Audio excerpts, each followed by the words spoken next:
প্লেনের ফুয়েলের দাম বাড়ায় বাড়তে পারে ভ্রমণ খরচ। বাংলাদেশে আবারও বাড়ানো হয়েছে উড়োজাহাজের জ্বালানি অর্থাৎ জেট ফুয়েলের দাম। বাংলাদেশ এনার্জি রেগুলেটরি কমিশন নতুন যে মূল্যহার নির্ধারণ করেছে তাতে অভ্যন্তরীণ এবং আন্তর্জাতিক উভয় রুটে বিমান চলাচলে খরচ বেড়ে যাবে। এর প্রভাব সরাসরি পড়তে পারে যাত্রী ভাড়ার ওপর, যা সাধারণ যাত্রীদের জন্য বাড়তি চাপ হয়ে দাঁড়াতে পারে। সোমবার বিকেলে বিআইআরসি এক বিজ্ঞপ্তিতে জানায়, নতুন দর রাত 12টা থেকে কার্যকর হবে। ঘোষিত সিদ্ধান্ত অনুযায়ী অভ্যন্তরীণ রুটে জেট ফুয়েলের দাম প্রতি লিটার 93.57 টাকা থেকে বাড়িয়ে 98.02 টাকা নির্ধারণ করা হয়েছে। আর আন্তর্জাতিক রুটে প্রতি লিটার 60 সেন্ট থেকে বাড়িয়ে 68 সেন্ট করা হয়েছে। আন্তর্জাতিক বাজারের সঙ্গে মিল রেখে সমন্বয়ে গত মে মাসে বিআইআরসি প্রথমবারের মতো নিয়মিতভাবে জেট ফুয়েলের দাম নির্ধারণ প্রক্রিয়া চালু করে।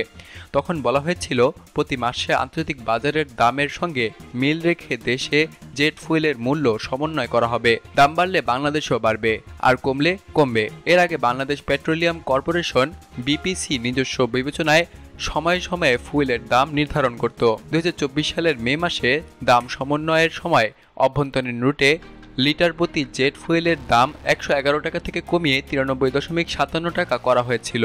একই সময়ে আন্তর্জাতিক রুটে লিটার প্রতি দাম 75 সেন্ট থেকে কমিয়ে 60 সেন্ট করা হয়েছিল। কিন্তু এরপর আন্তর্জাতিক বাজারে আবার তেলের দাম বাড়তে শুরু করে, যার প্রভাব পড়ে বাংলাদেশের এভিয়েশন খাতেও।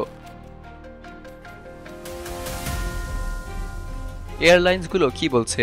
দেশীয় এবং আন্তর্জাতিক রুটে ফ্লাইট পরিচালনাকারী এয়ারলাইন্সগুলো বলছে, জেট ফুয়েলের দাম বাড়লে তাদের পরিচালন ব্যয় উল্লেখযোগ্য হারে বেড়ে যাবে। বিমান অপারেশনের ব্যয়ের একটি বড় অংশই জ্বালানির জন্য বরাদ্দ থাকে। বিশেষ করে অভ্যন্তরীণ রুটে ফ্লাইট পরিচালনাকারী ইউএস বাংলা, নভো এয়ার এবং এয়ার অ্যাস্ট্রো এসব লাইসেন্স আগে থেকেই বাড়তি খরচের কারণে চাপে রয়েছে। তাদের ভাষ্য, জ্বালানির দাম এভাবে ওঠানামা করলে ভাড়া স্থিতিশীল রাখা কঠিন হয়ে পড়বে, আর ভাড়া বাড়লে যাত্রীর সংখ্যা কমে যাওয়ার সম্ভাবনাও তৈরি হয়, যার ফলে ব্যবসায়িক ক্ষতি হবে। যাত্রী ভাড়ায় বাড়তি চাপ। বিশেষজ্ঞরা বলছেন, জেট ফুয়েলের দাম বাড়ার সরাসরি প্রভাব পড়বে যাত্রীদের পকেটেও। অভ্যন্তরীণ রুটে ভাড়া কিছুটা বাড়ানো হতে পারে, বিশেষ করে যেসব রুটে প্রতিযোগিতা কম অথবা বিকল্প যানবাহনের সুযোগ সীমিত।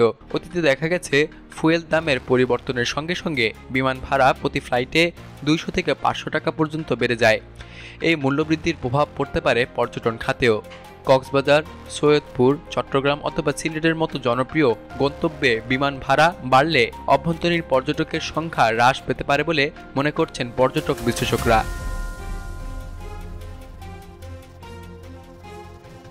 ফুয়েল বিক্রির পরিসংখ্যান। বিপিসির বার্ষিক প্রতিবেদন অনুসারে 2022-23 অর্থবছরে দেশে জেট ফুয়েল বিক্রি হয়েছে 4,71,535 মেট্রিক টন।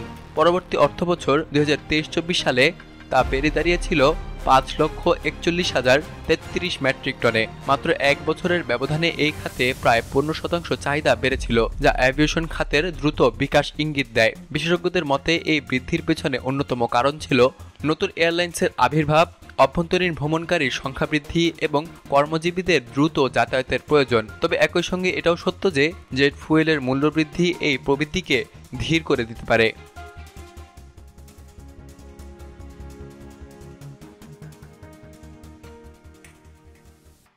ভবিষ্যৎ পরিস্থিতি কেমন? প্রতি মাসে আন্তর্জাতিক বাজার বিশ্লেষণ করে জেট ফুয়েলের দাম সমন্বয় করা হবে। ফলে আগামী মাসগুলোতেও দাম বাড়া কমার সম্ভাবনা থাকছে। বিশ্ববাজারে মধ্যপ্রাচ্য সহ বিভিন্ন অঞ্চলের রাজনৈতিক অস্থিরতা এবং উৎপাদন হ্রাসের কারণে জ্বালানি তেলের দাম আবারও বাড়তে পারে বলে আশঙ্কা করা হচ্ছে। এই পরিস্থিতিতে এয়ারলাইন্সগুলোকে বেশি দক্ষতার সঙ্গে ব্যয় ব্যবস্থাপনা করতে হবে। একই সঙ্গে সরকারকেও চিন্তা করতে হবে কিভাবে সাধারণ যাত্রীদের ওপর এই প্রভাব সীমিত রাখা যায়।